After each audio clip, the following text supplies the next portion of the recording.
What's going on, everyone, and welcome to another episode of Mind and Mateo. I want to thank you guys so much for tuning in, and I hope you had a great weekend and you're starting off your week right. I was able to build my son's crib this last weekend and kind of put some furniture together for his room in the nursery, and it's interesting because it's starting to get more and more real, right? It's something where we've been going through this process for the last 8 months. But it's really starting to hit me as we start to approach his due date of I think it's August 27th is when he's due. But it's starting to hit me more and more how real this thing is and it's becoming. And the reason why I'm talking about this too is because we took a birthing class that gave me some intriguing information. And I'm going to show you how I relate that to our topic today, which is call to action. Right, I've been reading a book called "Building a Story Brand" by Donald Miller as I'm working on building Everything IT Pros, my managed service provider / IT solutions company, and learning about call to actions, learning about marketing, branding, sales, all that kind of good stuff. But the call to action specifically, and in the book, he speaks about the way a story is written out. Right, the way that it's framed, that it's shaped when you see it in a movie and different kind of books. And what I found very interesting was one quote that I'm going to read to you right now, which was, "The reason characters have to be challenged to take action is because everybody sitting in the dark theater knows human beings do not make major life decisions unless something challenges them to do so." One more time. The reason characters have to be challenged to take action is because everybody sitting in the dark theater knows human beings do not make major life decisions unless something challenges them to do so. That is super interesting for me because I found it to be so true. A lot of times we feel like there are things that we want to do, right? We have these things that we dream of, these aspirations, these things that we want to be, but we never act on them, not in a real meaningful way. I remember when growing up, I wanted to be a singer, and I felt like everything in my being, I really wanted to be a singer. I wanted to be an artist, a recording artist, and all this kind of stuff. And I remember acting on it just enough to make it a possibility, but never enough to make it a reality, if that makes sense. And I've had that feeling multiple times and that kind of reoccurring cycle multiple times where you get excited about things, you have an aspiration, you do things even that help you move forward, but never enough to make meaningful change. And it's not until something happens in your life that the change actually starts to manifest, starts to occur, right? And usually I've seen it's pain. Pain is what is the trigger to start the process of actual change or a major life decision or a major turning point in your life. And I've just found that to be the case. There are a few other reasons that could cause that, a few other instances. But for me in my life, I found that all the change that I've experienced has ever come from being in a painful or vulnerable position. And so when I was in the birthing class, I saw this acronym that really stuck out to me. And it's funny that I learned about this in a birthing class, but it can be applied to different areas in life. And so by no means have I come up with this acronym. It's not me. I just ripped it from what I saw in that birthing class. But they had PAIN spelled out, P.A.I.N. And they broke it down. So the P in PAIN stands for purposeful, the A anticipated, the I intermittent, and the N normal. So P purposeful, A anticipated, I intermittent, N normal. And that really hit me hard because it really goes to show you what pain in this life actually is. And so I wanted to break down the meaning of each word. Not that anyone doesn't know it, but it's just, I find it helpful to look at the definition. So dictionary.com has purposeful to mean full of meaning, significant. That struck me pretty deep, because when you're going through pain, you're like, man, why am I going through this? What's going on? Why do I have to deal with this junk? Right? Why is it that I am going through this right now? But if you realize that you're going through this for a reason, it's significant. You can derive purpose from the pain.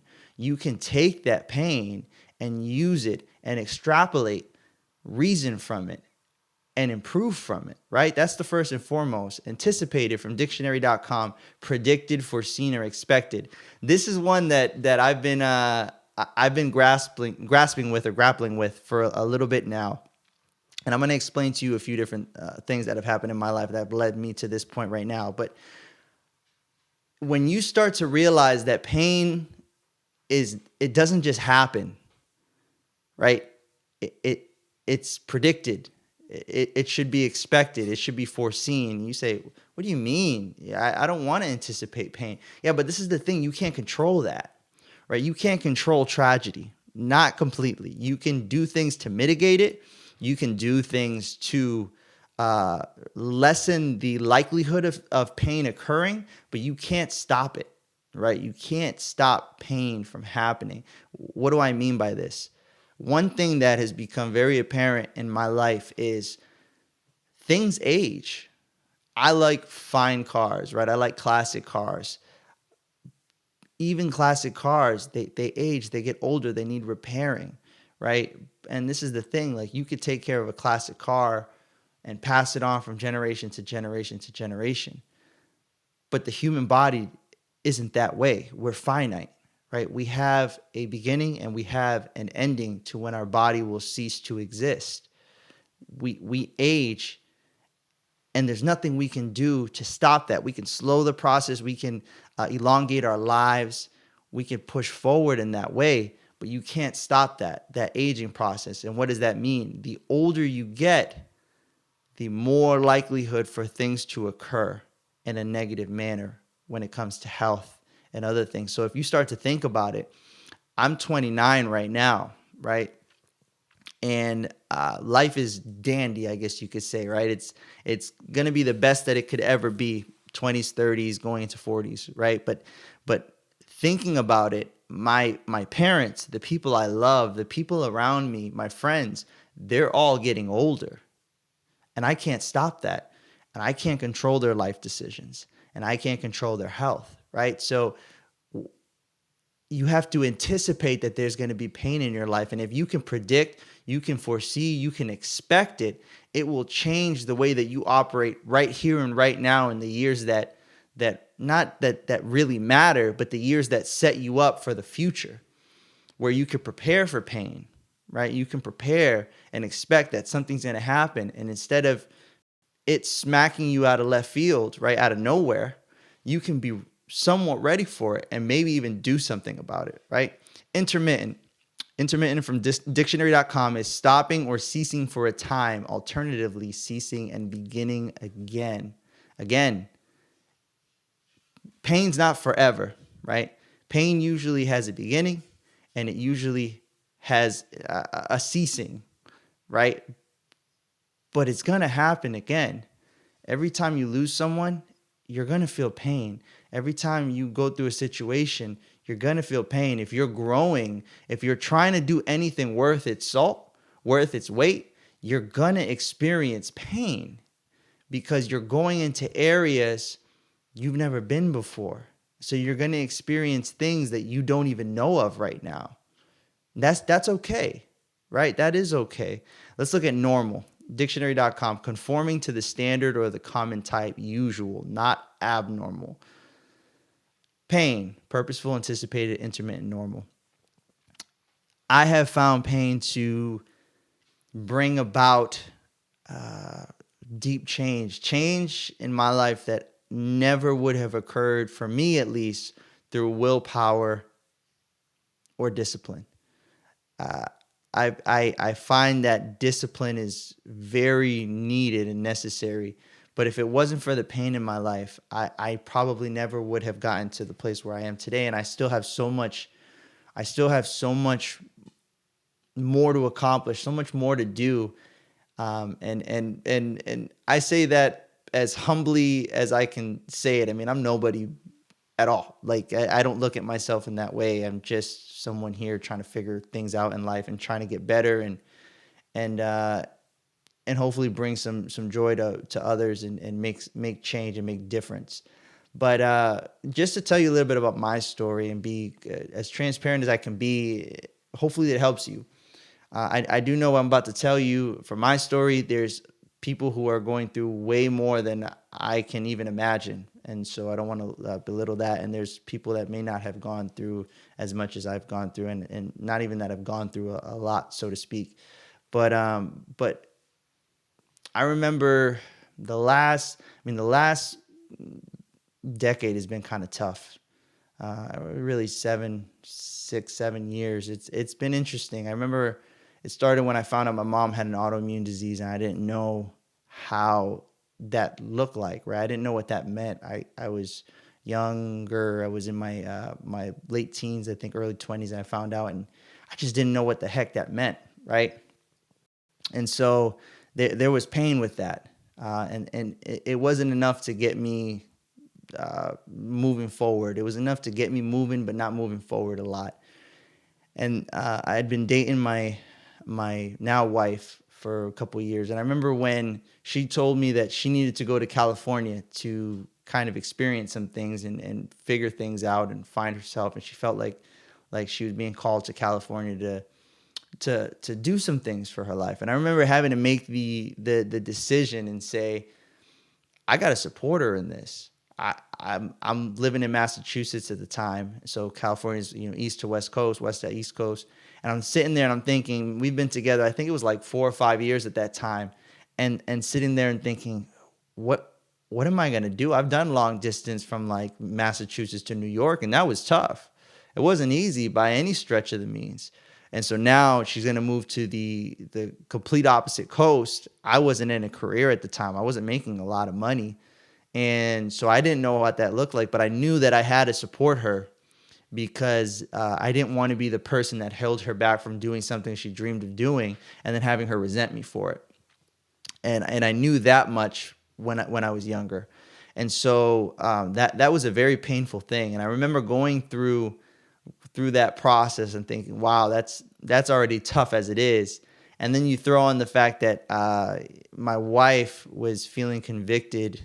She was diving deeper into her faith, and she was just feeling convicted about the way that we were living. And so she asked me if it would be okay to go celibate. And I said, man, that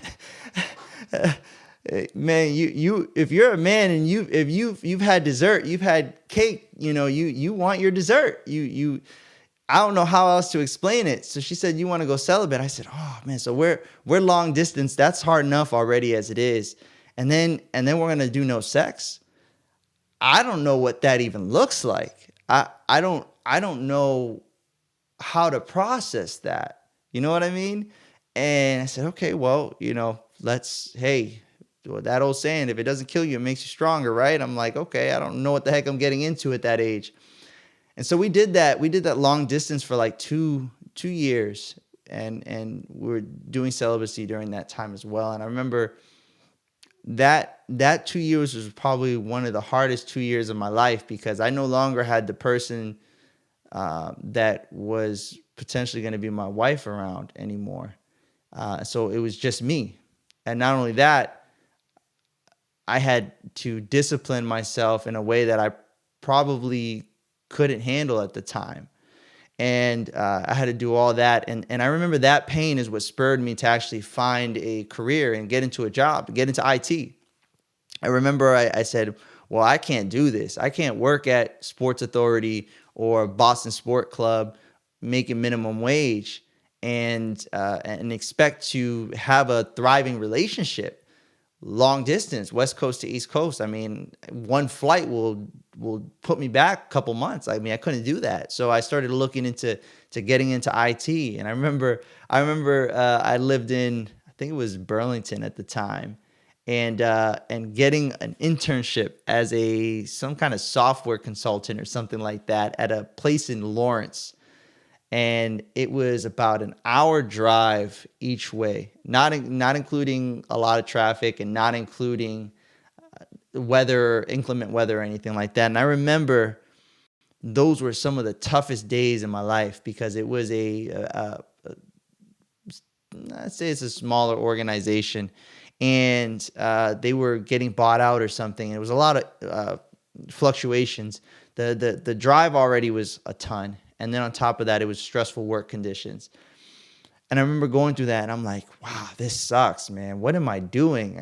My girl's over in the West Coast.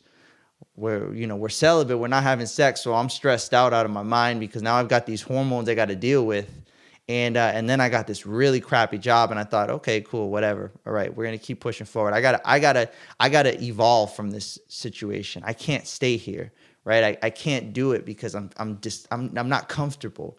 I'm feeling discomfort in a way I don't like, and so it pushed me to actually learn more about IT. And I remember studying books. My dad was in IT, and so was my mom. But I did a lot of what I learned on my own. I picked up a few books and just learned it. And I got an opportunity. I was hitting the headhunters over and over. I remember my dad told me, he said, Matt, you got to be on them. You got to call the headhunters all the time. Just every day, call them, see if they've got something. I remember calling and interviewing, and I finally got the opportunity to work in a town called Belmont. And it was a contract, a temp to perm. And I remember going in there, and that was my first taste of IT, of an actual IT experience. And I remember, I think I was making about 14 an hour or 16 an hour during the internship. And I remember I jumped up to 20 and some change right off the contract, right after the first few months, the contract flipped to perm. And I remember saying, wow, things are very different. When you go to from making like 12, 13 bucks an hour to double that, things start becoming more apparent to you.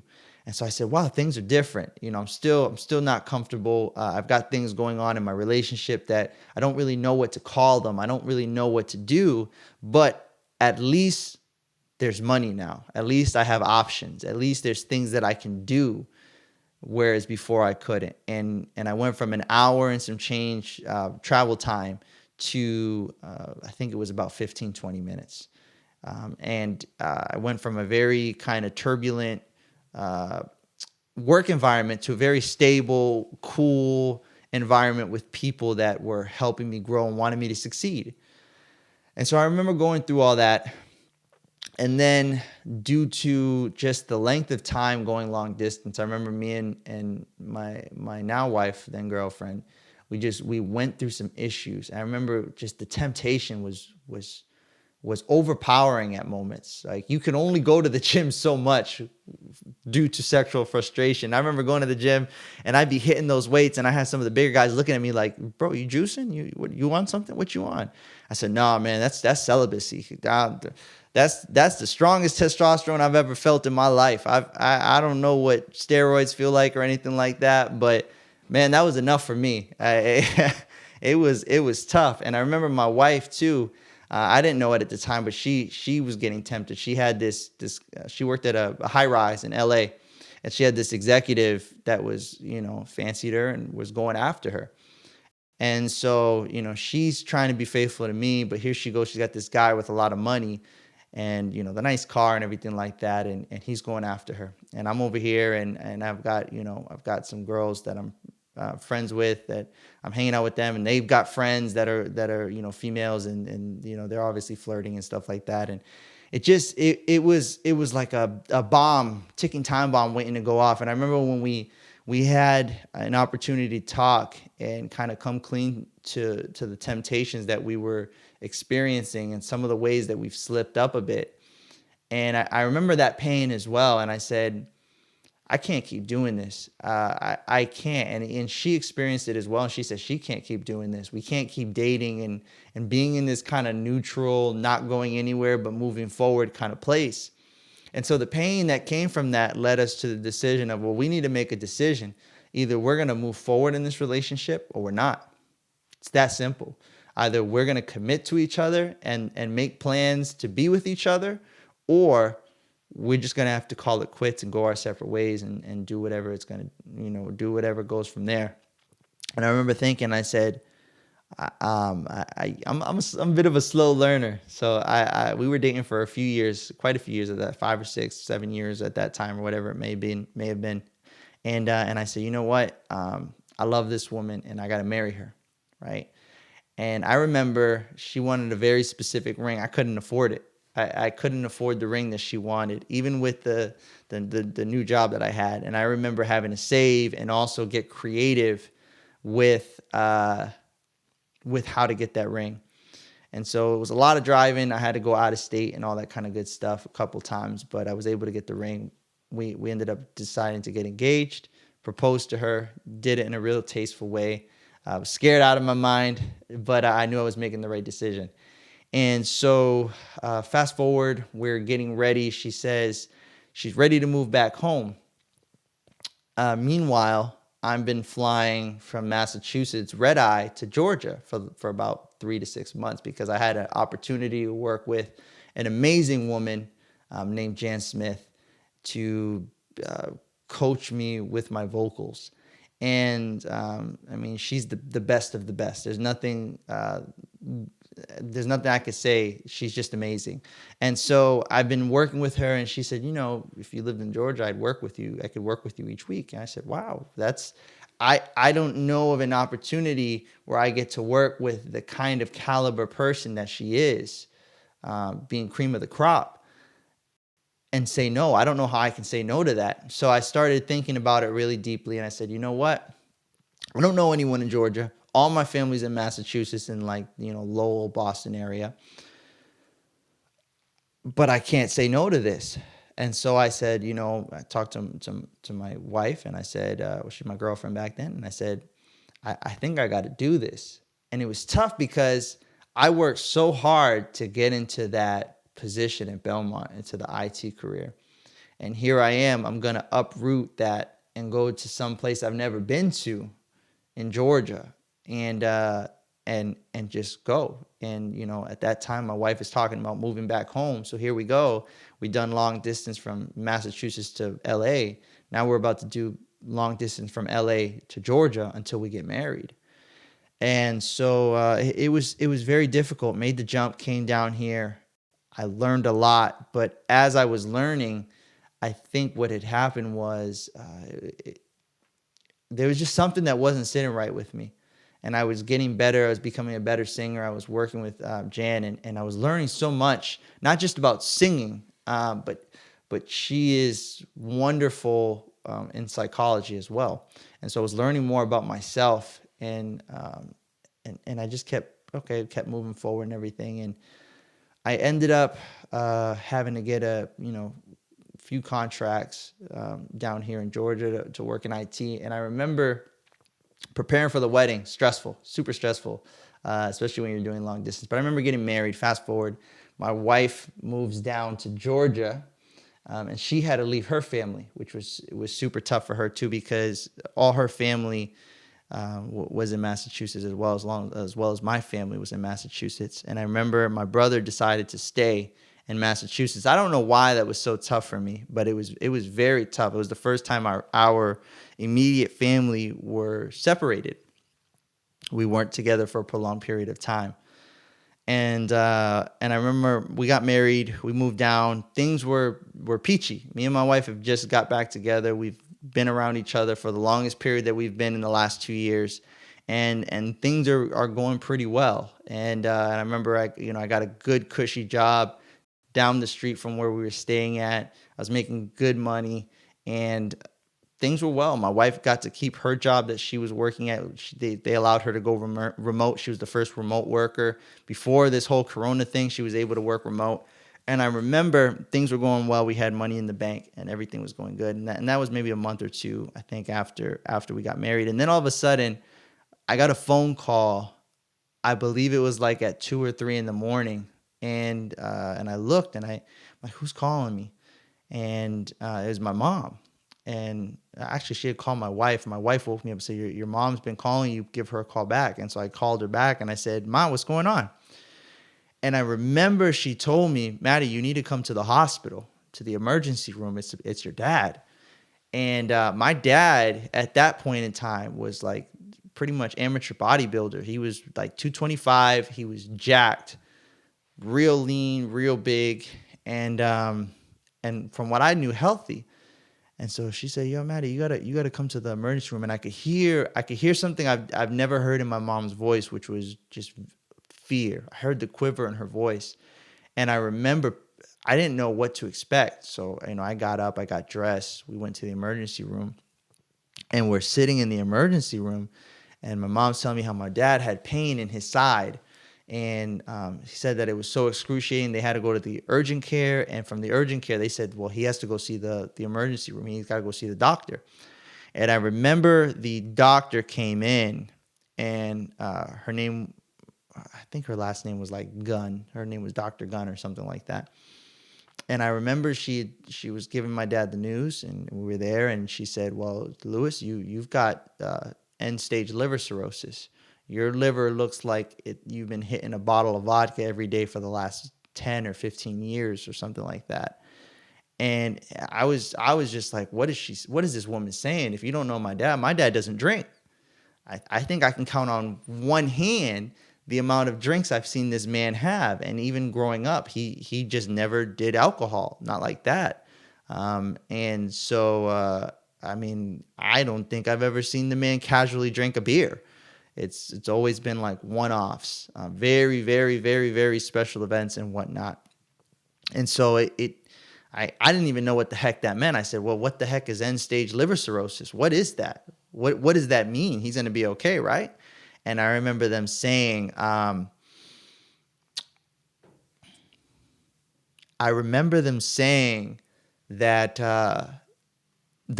he needed a transplant. And I remember that day vividly because I've never seen fear like I've seen it then. And I was confused. And I remember being stressed out and thinking, wow, things finally started to get a little normal, quote unquote, normal. And then this happened. And I remember thinking, I have no idea what the heck I'm going to do. I don't know what to even go next. And I remember from that point, you got a dad who's 225, jacked, swole. And I think within the next, I'd say 6 months, he's lost all his weight. He dropped to, I mean, the skinniest I've ever seen him. He was skinnier than I was, and I'm a very slender man. And he had what's called ascites, which is fluid buildup of the abdomen. And so he looked what I call skinny fat, which is, just bone and skin everywhere else, but this big old belly full of water. And I remember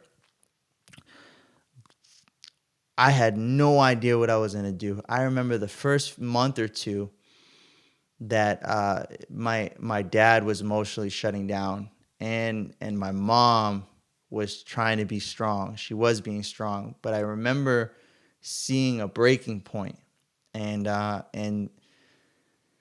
my dad, he didn't know if he wanted to give up or live, and I remember he's doing the best that he could at the time, and he told my family, he told me and my mom and my brother, he said, I'm just gonna go get a single bedroom studio somewhere, and you guys don't have to worry about me. Just live your lives. And he gave my mom a pass to divorce him. And what he thought, I think what he thought was noble at the time, which is he just didn't want to be a burden on us, because it was such a heavy undertaking. And I remember seeing that and not knowing what to do. And I remember I felt this need to have to hold the family up. I felt this need to have to step in place. But up until then, I'll just be honest, I had no idea what being a man was. I honestly didn't. I didn't see myself as a man. I still felt like I was a teenager. I still felt like I was this young teen. And I was in my early 20s. And so it pushed me to grow in ways that I wasn't prepared for. And so I remember going through that process, and I remember going into the bathroom, man. And I remember I couldn't let anyone see me weak, because anytime that anyone showed a tear, everyone would start crying. Anytime someone would fall down, it would just go downhill. I remember I had to stay strong. I had to flip the switch. I had to keep pushing forward and keep some kind of hope and light. And I remember getting to the bathroom one day, and I just couldn't hold it anymore. And I remember, man, I'm sitting on the toilet seats down, I'm just sitting there, and I'm just crying and crying and crying, but I'm trying not to make noise. And I remember my wife coming in and putting her arms around me. And I remember it just being one of the toughest times in my life, not knowing if I was going to lose my dad, not knowing what was going to happen to my family afterwards. My brother was still in Massachusetts at the time, not knowing what we were going to do financially, not knowing what was going to happen to my mom. And it was just very tough. And I remember having to do so much research, psychology, how to push through grief and pain, how to move forward in all these different areas, how to do all these different things, the whole health aspect. Was there anything other than a transplant that we can do? Every doctor we went to said transplant, transplant, transplant. My dad didn't want a transplant. And so it took a lot of growth, right? It took a lot of uncertainty. And I remember getting through that and going through and growing from it. And I remember when there was a turning point, my dad was able to get this thing called a TIPS procedure. It was a portal shunt. And that got rid of his ascites, which he was getting. I mean, the man was getting drained. 2 big canisters the size of my torso of fluid every week and a half, 2 weeks. And so he was able to get that TIPS procedure done for, I mean, pennies on the dollar compared to a transplant with in my opinion, it was at the time, and I'm not a medical professional, but just less risk overall. And I just remember going through that, and I said, okay, I got out of that, and I grew more in that year and a half. I think it was like a year and a half, 2-year period than I think I've grown in the rest of my life. That was probably the most painful incident that I have gone through in my life. But from it, there was purpose. And from it, my whole outlook of life changed 100%. I pretty much did a 180. And I realized something in my life, which was I couldn't do music anymore, not in the way that I wanted to. The dream of being a singer, the dream of being an artist was really something that I wanted, but I didn't know how to make it happen. And it didn't make sense to me, quite honestly. I'm not the kind of person that likes to put a lot of time or investment into something where I can't measure the outcome. And I didn't know that back then, but I know that now. Things need to make sense to me. And it didn't make sense to me back then, putting all this effort into a hope and a wish. And I didn't have the business acumen or the knowledge to push that thing forward. And I sure didn't have the money to get it done back then. So I made the decision. I said, okay, I need to double down in what I do know, which is IT. And I know if I've been able to double my income once, I could double my income again, right? And so I started going down that path. I was also getting deeper in my faith, and I was able to get more understanding into why I believe what I believe in the first place. And I had fallen away from Christianity my whole teenage years, in my early 20s, and I just started getting back. I said, you know what? Instead of just sitting here and doing like everyone else does, which is, how do I know this thing is even real? This is just a book. This is all this kind of stuff. I made the decision. I said, you know what? somebody's got to know something more than I do. Just like anything else in my life, I had no idea about liver and the health and the way that things work and what's possible until I actually had to go and do the research, and I learned so much, right? No idea about what it was to be a man until I went through the pain and the process and the trial and the test, and I started to figure out what being a man actually meant. And so I said, okay, I'm going to do the same thing with religion. I'm going to go and start researching Christianity. I'm going to start going and attending a church again and seeing what it's all about and testing things. And I'm going to be skeptical, but I'm going to move forward. And so through that, a lot of ups and downs, a lot of trial and error. And I went through that process. And as I started to learn more about the historicity, learn about historical events, learn about the arguments against Christianity, the arguments for Christianity, the arguments against Jesus Christ, for Jesus Christ, all these kind of different things. I started to have more information available to me to formulate decisions, and I had a new way of thinking from this whole thing that I went through, and so it drew me closer to my faith, and it's something that had I not gone through that situation, I probably wouldn't be any further ahead because I was living a somewhat comfortable life. You know what I mean? And so I remember, okay, so we get out of that whole stage with my dad. And so I joined an organization. I was working a lot of hours, and I was still not mature.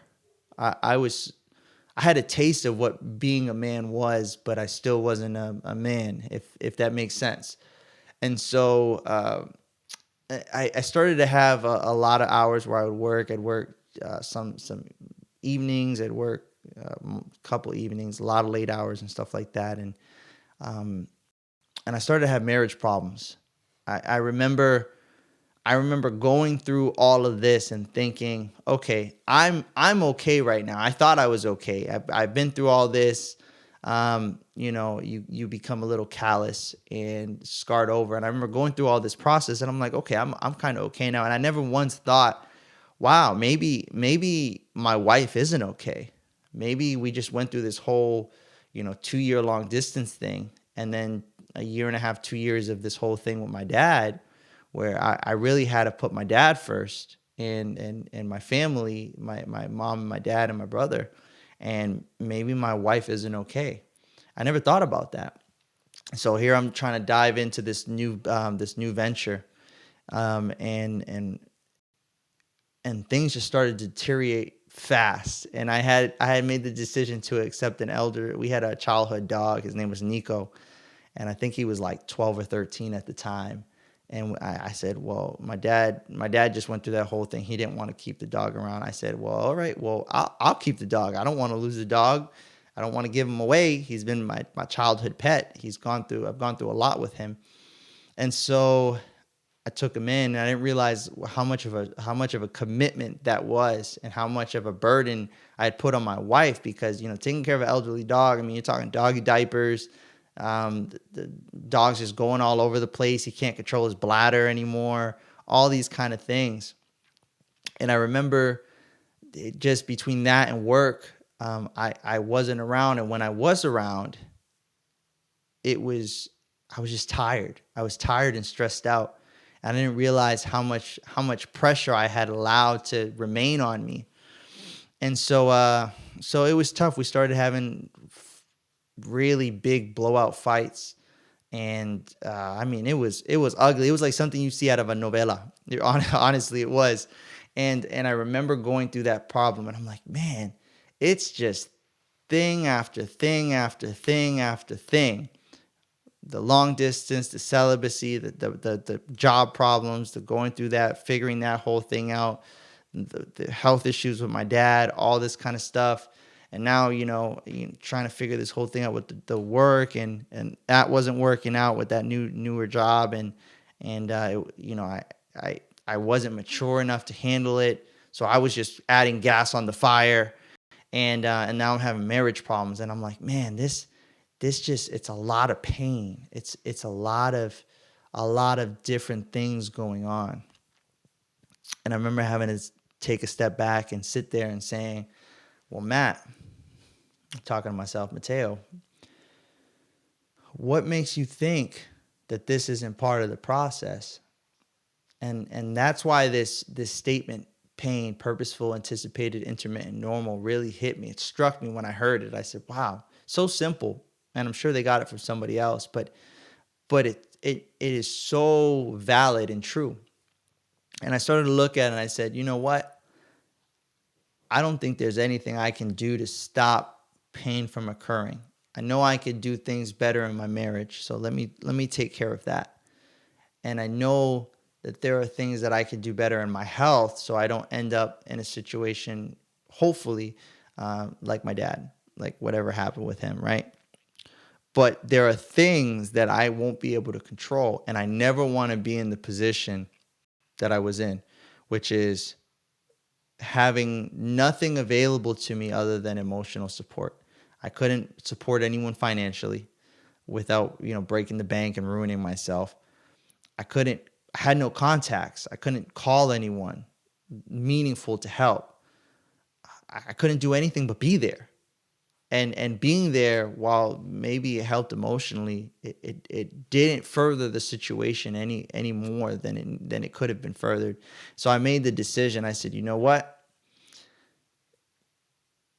While growing is hard and discipline can suck, it's better than having to go through that kind of pain. And I decided to give the pain purpose. And then I said, all right, well, I have to anticipate the next issue that could occur. My parents are just getting older. My grandparents are just getting older. The people I love are just getting older. There's things I can't control. But the thing that I can control is what I do between now and the time that something does happen. And so I went on a journey of just improving myself, learning more from so many different people, from Tom Bilyeu, from Patrick Bet-David is one of my personal favorites. Love listening to him. Robin Sharma. There's so many. Robert Kiyosaki, Ray Dalio, all these people on like the business and the life side. David Goggins. And then I also started learning more on the faith side as well, because if I'm going to take any time believing something, then I should at least know what I'm believing in, and not just be believing it because I grew up a certain way, or because somebody instilled that on me. I need to know what I know. So learning on that side as well from different people who have done things and learned things across time. And so it just, I started pushing forward and all that, and growing. And so I knew, look, I could work for somebody and I could probably make some good money, but there was always going to be a constraint on my time, and it was always going to be up to someone else. And while I can't control almost anything, I can control what my time is worth. And so I started making the changes needed to increase the value of my time. And I started looking at it and I said, you know what? If both things are hard, if getting ahead in a career is hard, and making more money in a career is hard, and starting a business is hard, well, let me skip the hard part and look forward to the end goal. And as I started looking, I said, okay, well, working inside of a business, I'd have to learn in IT. I'd have to get all these certificates. It's going to take a long time. I probably jump up. I may cap out at 200 to 300K a year, right? Maybe a little more if I'm super specialized and everything like that. But my future is always held in the hand of somebody else, right? Because I'm specialized. I'm just filling in a trade, right? And then I started to think about, well, maybe I could be like an entrepreneur. I learned that from Patrick Bet-David. Maybe I could be an entrepreneur. But at the same time, I didn't have the knowledge of how to get there, right? And I said, okay, well, who's gonna hire me and bring me up as a manager and all this kind of stuff and all that kind of goodness. And so I started looking. I said, well, I think and even then I'm still gonna be at the will of somebody else. And I said, okay, well, being an entrepreneur, starting a business, it's hard. I didn't even know what hard was back then, but I know it wasn't easy. And I said, but the outcome is you have more control over certain areas of your life. And so I said, okay, well, I have to go down that path. So I started a business. And I will have to say it was probably, I don't want to call it the dumbest thing I've done, but it was pretty darn foolish. Because I had no idea what the heck I was doing. All I know is I things weren't working out at the job that I had, but I had an opportunity to flip them into my first client. And I said, well, if I'm going to do it, it's either now or never. Let's go. Let's go ahead. Let's start. Let's do it. Let's do this. And so I worked my butt off while I was working there, and I was in transition to get everything needed, got an LLC in place, started working on documents and procedure and all that kind of stuff. Had to figure out all the software solutions, had to figure out pricing and all this kind of stuff. And I said, well, now or never. And I dove in head first and hit a bunch of rocks on the way down, right on the dive. And so I started the business, and I think if I say I made $20,000 the first year, I'd be lying to you, because there's so many phantom costs, things that I didn't measure, and I haven't measured at the time. I hadn't measured at the time that cost something, but because I was doing it, I said, oh well, I can just do it. It's not going to cost me anything, and it's the wrong way to think. So I'd say I'd be extremely positive if I say I made $20,000 the first year, which is like the lowest amount of money I've made since I worked at freaking Blockbuster when I was like 13 or 14. And so that put a lot of strain on my marriage again, and it put a lot of strain on me. But I knew it was intermittent, right? And I knew it was normal, and I anticipated it to some degree, and it had a purpose. And the purpose was, I need to grow. I need to get past this point because I need to be able to provide for my family. I need to become a man. I need to not continuously, just float like this over the next 10 years. I need to prepare and be proactive for the next time something like this happens. And as I started to grow in these areas, I started to learn, like I said, what it really truly means to be a man. I'm still learning that every single day. But the one thing that has become apparent to me is this. And the whole reason I've gone about 50 minutes now is to tell you, don't run from pain. Pain is not necessarily a bad thing. And while I don't wish it on anyone, it can be your greatest ally if you use it in that way, if you assign a purpose to it, if you look at what you can learn from it, if you then anticipate it the next time around, if you realize that pain is not forever, it is intermittent.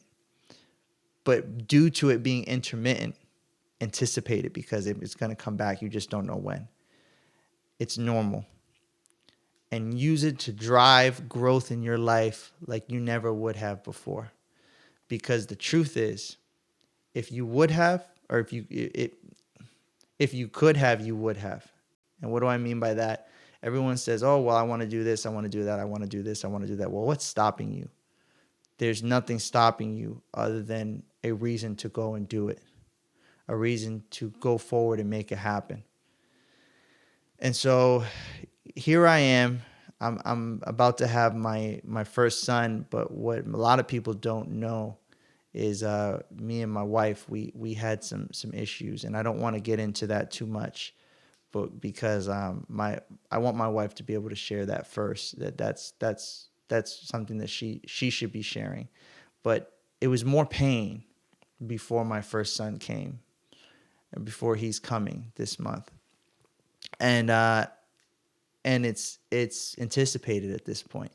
And I know that I need to keep pushing forward. I need to keep growing. And in the same way, you need to keep pushing forward and you need to keep growing. And I hope that this is, while others have gone through worse,